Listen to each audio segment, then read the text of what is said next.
Okay,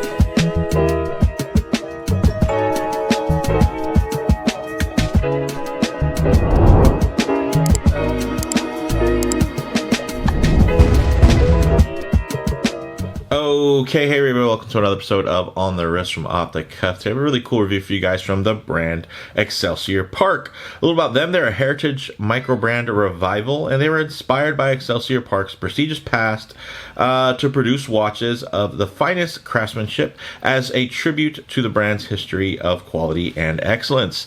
In terms of the genre, this is an everyday dress watch, some key characteristics and design. When you're looking for something that you can wear every day that still dresses up pretty nicely, of course you're going to want that clean, classic, minimalist design in a sensibly sized package. This is their EP884-SI06, and it pays homage to the birthplace of the brand, Saint Emir, symbolized by the initials SI in the model nomenclature. Remember, I said -SI.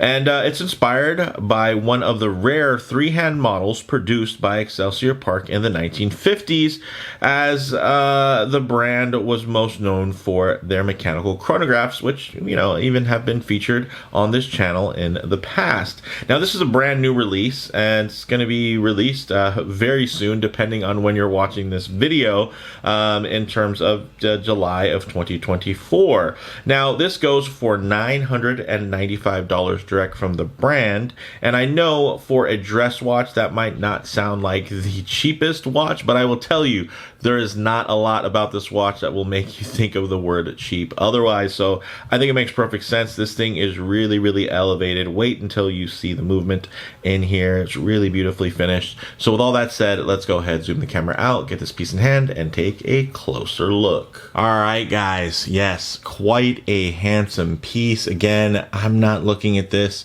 and comparing it to something within the entry level of, let's say, your standard swatch group type of brand like a Tissot. I'm definitely looking more further upstream, comparing this to the likes of something like a Longines or even some of the more affordable ETA powered Tudor models. That's how good I find this one's execution to be. I mean, the design here is fantastic. Of course, it is Swiss made. Now, in terms of the dimensions, 38mm diameter, which is absolutely perfect for this type of watch, but it does still have a very nice, big, expansive dial. So if you do have larger wrists like myself, you're still going to get tons of visual impact while on the wrist. So this is going to have a nice visual presence. Now, in terms of the thinness, just 9.5mm, guys, and that is including that beautiful sapphire crystal there that is nicely domed, as you guys can see. Then it's going to be 46.2mm lug to lug, so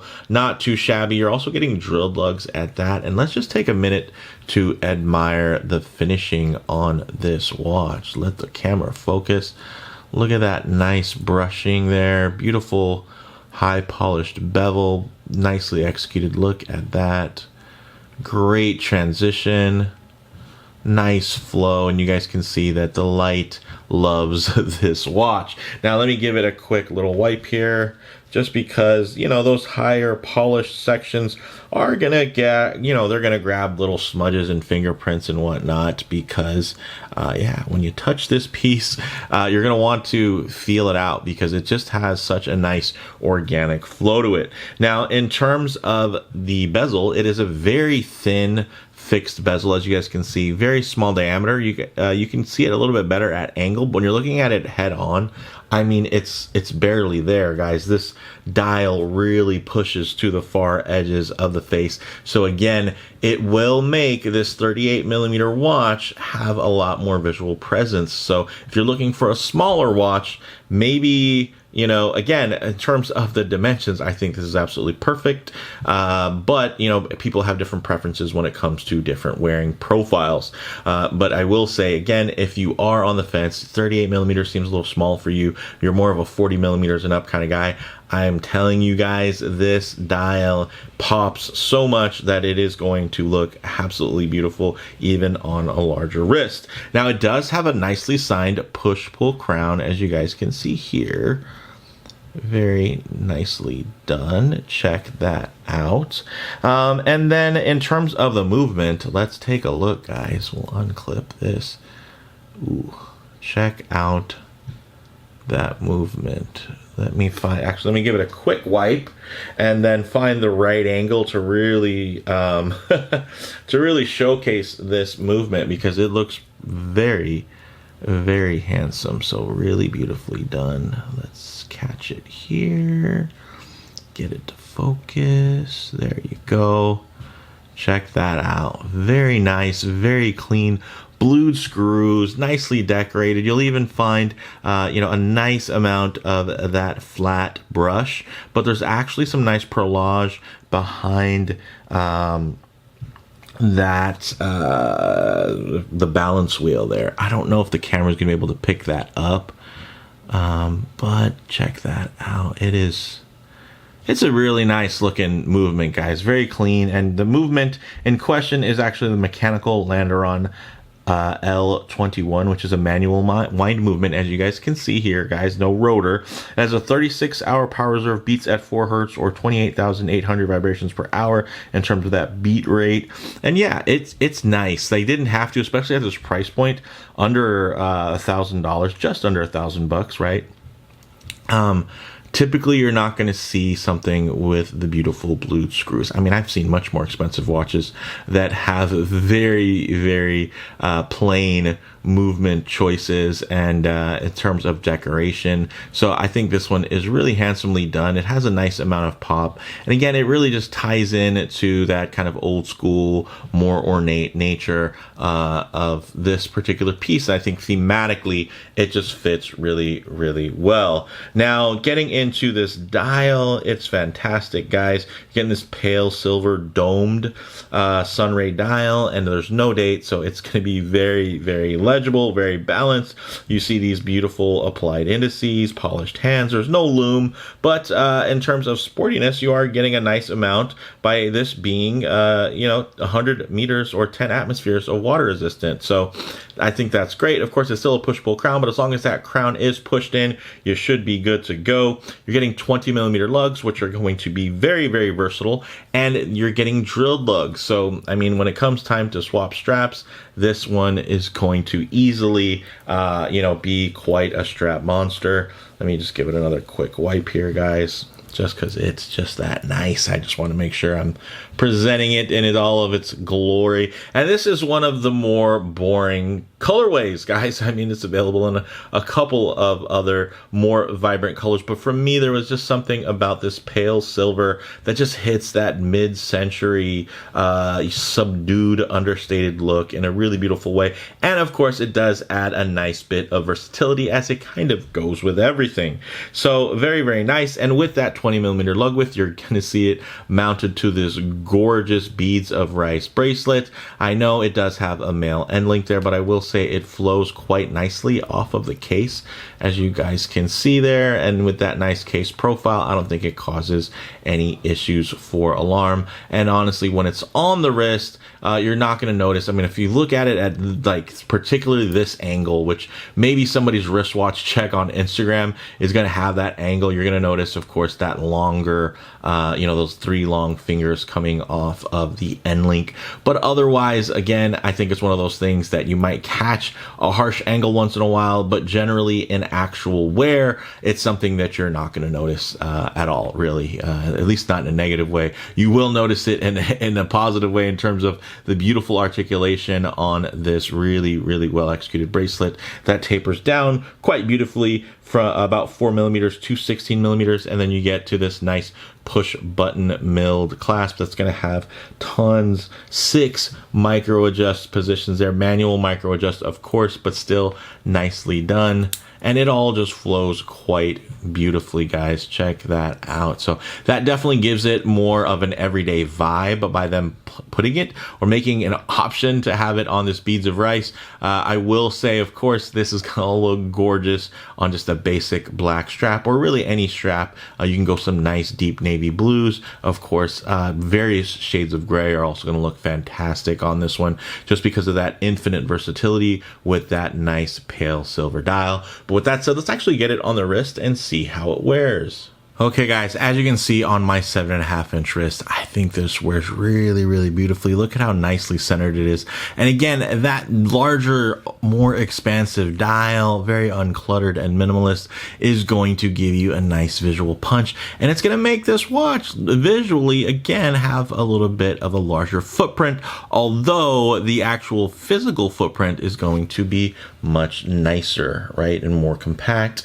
Check out the beautiful drape on this beads of rice bracelet. Very nice, guys.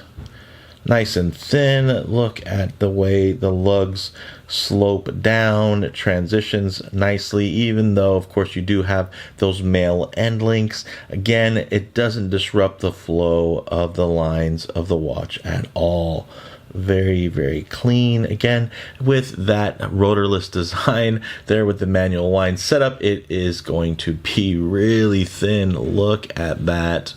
Absolutely gorgeous. And of course, if I do get my wrist a bit too close to the lens, you're going to get a fair amount of perspective distortion. It's going to make the watch appear much larger than it actually is. So what I like to do is keep my wrist nice and low here, and then just kind of tighten up the frame just so that you guys can get still a detailed look, but just add a bit of a truer aspect ratio as to how this may lay on your own wrist. And you guys can see really, really nice, the beautiful high polished beads of rice links there really just flow. They have such a signature, that kind of retro vibe, very organic, nice, and it just juxtaposed against the more straight edge lines of the beautiful taper on that bracelet, the milled clasp, beautifully signed. There's just a lot to like here, guys. I'm digging this one a whole lot. And again, this angle right here of it on your wrist, that's one to enjoy. Look at the way it just hugs and just makes itself very, very svelte and up close. And yeah, perfect for when you are going to be wearing something long sleeve, whether it be a flannel or, you know, just a typical button up or button down. So very, very cool. Look at the thinness there, guys. I'm digging this a whole lot. And although there's no loom, let's go ahead, get it off the wrist, set up for some low light transition and closing thoughts. Okay, let's go ahead and have the lights here. All right, so there's no loom, but of course, one thing I always like to work out is going to try to give you guys a nice view in that low light transition, because you're not always going to be out in the middle of a field enjoying direct sunlight. A lot of times you're going to find yourself coming in and out of buildings, walking underneath overhangs, or just hanging out underneath the shade of a tree. So it is nice to see with these colors, textures, and finishes render like in less than optimal lighting. And guys, the silver here just picks everything up. So your surroundings, very, very nice. And of course, some of you are probably wondering, hey, what is with all of the different tesseract-like rainbow spectrum that's reflecting off here, guys? There's a reflecting board just off camera, essentially, just so it's not reflecting anything just black in an empty negative space, so you're able to catch more of those details. But I can even move it out of the way here and give you guys a little bit more of a monochromatic look. So check this out. Boom. Very nice. Of course, there's going to be some fingerprints along the way, guys, but this thing is gorgeous. I love the subtlety, just the execution here. It's just such a handsome piece. I'm really digging this one, guys, and it just gives me those Mad Men mid-century vibes, and I think it just nails that theme in terms of just capturing a particular time, a simpler time, of course, one to be, you know, understandably nostalgic about, even with that more whimsical script of Excelsior Park across the dial.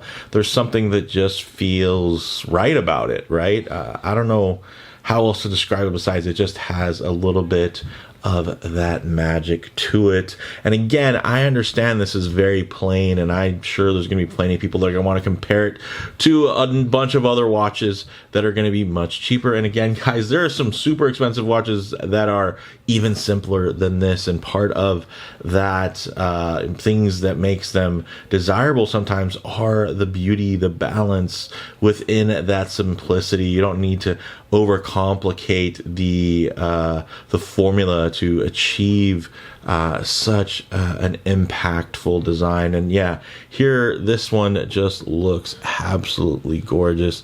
This dial just plays beautifully with the light, and again, still remains very, very legible. So with that, let's get into some closing thoughts. So on the wrist, this wears just about perfectly, guys. Incredibly simple, yet eye-catching, and beautifully thin as well. That expansive dial really maximizes the visual wrist presence of the smaller overall package. So again, guys, don't get too carried away. If you have a smaller wrist, don't get too carried away with the visual punch, thinking this watch is going to be too big. At the end of the day, it is only a 38 millimeter, and it has super slim tapered lugs that will flow again on most any wrist.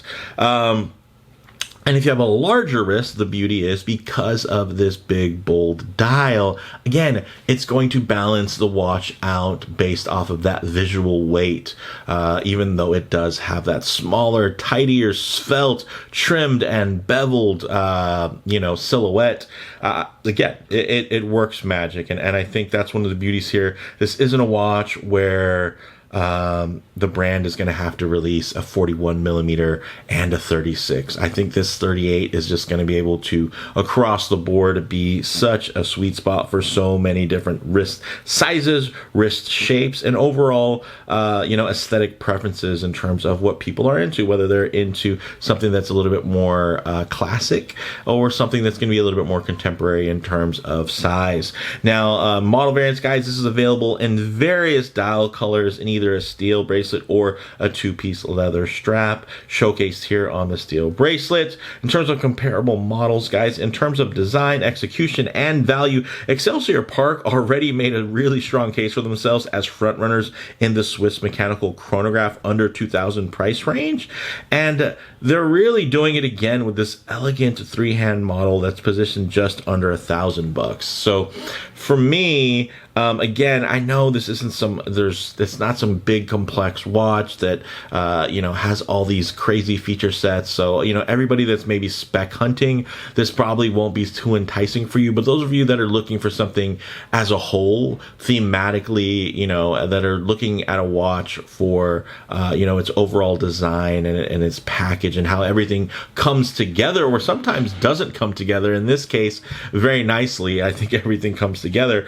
I think this is really worth your consideration. So for me, guys, bottom line, they absolutely nailed it across the entire range, and I think these should absolutely be considered before pulling the trigger on any similarly spec'd, styled Longines, Tissot, Mido, and I own those watches, and they're great, but there is something about this piece, again, that just makes it that much more special, I would say, than, again, some of the more mainstream options. Nothing against mainstream, nothing against, the heritage behind the Swatch Group and surviving the quartz crisis. This is, of course, at the end of the day, a heritage revival brand. Excelsior Park did go away, but they're back, and I have to say that what they've done in terms of curating models that really, really stand the test of time, I think they've done that beautifully, and they've done it again wonderfully here. Big shout out to Excelsior Park for sending this piece in for me to share with you all. But let me know what you all think down in the comments below. If you liked the video, please do a like, and if you haven't already, please do subscribe for more content just like this. Thanks, guys.